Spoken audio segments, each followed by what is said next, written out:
Hello, my name is Bob Nichols. I'm the Education Manager at the Silicon Valley Education Foundation. Recently, the California Department of Education released the Academic Performance Index and the Federal Adequate Yearly Progress Reports on all the schools in California.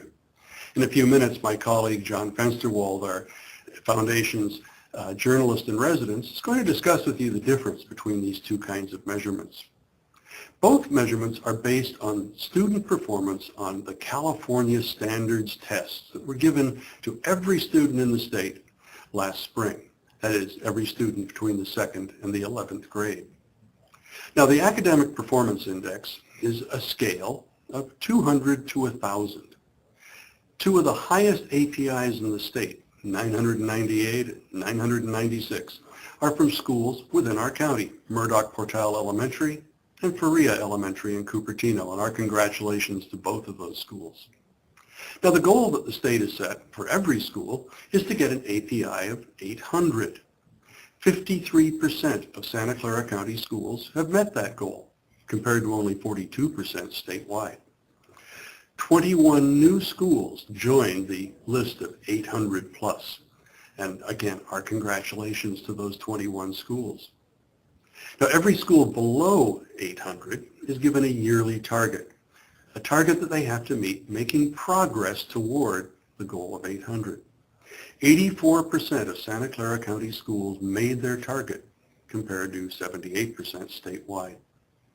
And making that kind of progress tells us that our schools are getting better. Now, there's a special school that needs to be given special attention. Anderson Elementary School in the Moreland District increased its API by 136 points. And it's now one of the 800 plus API schools. Now, for any school, an increase in their API of 36 points is a huge jump. 136, that's astronomical. And the staff and the children at Anderson Elementary are really to be congratulated. Now, there's another measurement that, again, John will discuss with you in a few minutes, the federal government's adequate yearly progress scale. And these results are a little more troubling. This year, 51% of Santa Clara County schools made the AYP standard for the year, compared to 57% last year. Now, this is simply a measurement of how many of your students are proficient in math and in English language arts. Now, there's a fixed barrier that must be passed, and that barrier increases every year. This year it went up 11 percentage points. So we had fewer schools making the AYP mark this year, and probably we'll have fewer next year because the bar goes up another 11%. Now, there's one final note.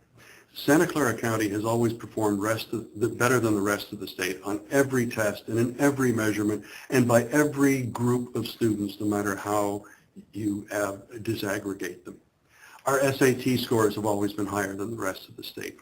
Our California Standards test results, and on every test, have always been higher than students in the rest of the state.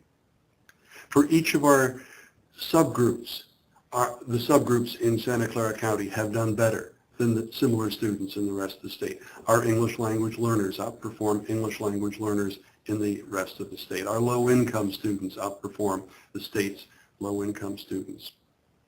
A couple of years ago, though, the gap between some of the subgroups, statewide and countywide, began to narrow. And this year, for a couple of the groups, state students performed a little better. This is particularly significant among our Hispanic students, because our Hispanic students are the largest single group of students that we have. They comprise 37% of our student body, and they're the fastest growing group of our student body as well. This year, Hispanic students statewide outperformed Hispanic students in Santa Clara County. And this is a cause of great concern. We need to remember that our Hispanic students did better than last year. It's just that the statewide Hispanic students improved at an even faster rate. We need to look at what's working in the rest of the state. What are schools doing in other parts of the state that we can borrow? We can start by looking at Anderson Elementary right here in our own backyard. They show terrific gains, despite having a student body of 70% Hispanic, 80% low income, and 2/3 of their students were English learners. What we'll find is that there are no silver bullets to closing the achievement gap. Schools that make progress do so because they have hard-working teachers. They have strong, effective principals. And a lot of credit goes to the students who study hard and their parents who support them.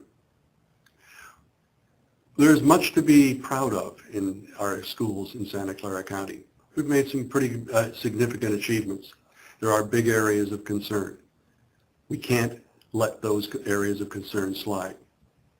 Now I'd like to turn it over to my colleague John Fensterwald, who will discuss with you the difference between the state's Academic Performance Index and the federal government's Adequate Yearly Progress Index, so that you can understand the difference between the two and how each of them tells us something a little bit different. Thanks, Bob, for your excellent data on local schools, and congratulations to Silicon Valley schools, and there are lots of them, that substantially increased their API scores this year.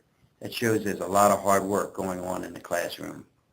But what the data also show is the conflict between the state's primary measurement, the Academic Performance Index, or API, and the federal accountability tool known as AYP, or Adequate Yearly Progress.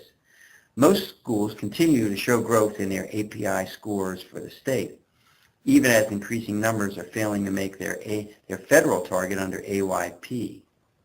That's not only creating confusion, it will cause major problems because low-income schools that consistently don't make their AYP target will face severe sanctions under the federal No Child Left Behind law unless Congress revises it soon, hopefully next year. The two systems have different measurements, which is why they're seemingly at odds. API measures students' progress in learning, so say students who are 2 years behind the grade level in reading at the start of the year will get credit if they're only 1 year behind at the end of the year. The feds measure only one goal, and that's the portion of students who are proficient, which is defined as at grade level. County Superintendent Chuck Weiss likens the API to a broad jump, where you try to do better and go farther than you did last time, while the API is like a high jump. Either you make it over the bar or you don't, and the bar is going to get increasingly higher. Under No Child Left Behind, every child must be proficient in English and math by the year 2014.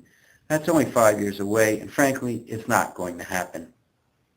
This year, in order to make their AYP target, 47% of students in a school had to be proficient in math, English, and science. Less than a quarter of the middle schools in Santa Clara County achieved that goal for all racial and ethnic subgroups. That's nothing to brag about. Next year, 57% of students in a school in California must be proficient to make the federal AYP target. In other words, schools that haven't reached their AYP by now will probably find it next to impossible to make it from now on. API and AYP have their virtues and their faults.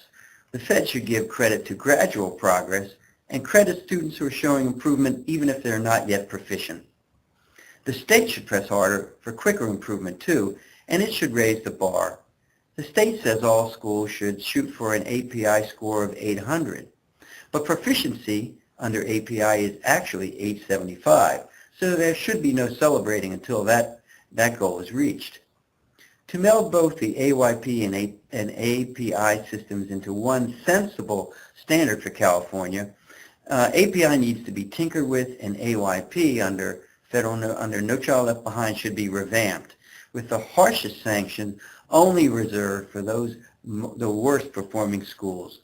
President Obama has promised flexibility with No Child Left Behind, and here's a good place to start. This is John Fensterwald of the Silicon Valley Education Foundation. Thanks for your attention.